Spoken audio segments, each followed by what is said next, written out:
Hi நண்பர்களே, எல்லாருக்கும் இரவு வணக்கம்.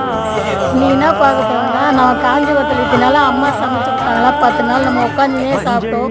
இப்போ நாங்கள் வீட்டில் கடையில் வாங்கிட்டு மாவு வாங்கிட்டு ஒற்றைக்கடலை சட்னி அடிச்சு சென்னையில் நான் ஹஸ்பண்டு பசங்க சாப்பிட்டுருக்குறோம். ஃப்ரெண்ட்ஸ், என்னதான் இருந்தாலும் அம்மா கையால் சாப்பிட்டு சாப்பிட்றது கொஞ்சம் வருத்தமாக தான் இருக்குது. நீங்களும் இந்த மாதிரி அம்மா வீட்டுக்கு போயிட்டு அம்மா கையால் சமைச்சு சாப்பிட்டுட்டு அதை மிஸ் பண்ணுறீங்களான்ட்டு மறக்காமல் ஒரு கமெண்ட் சொல்லுங்கள்.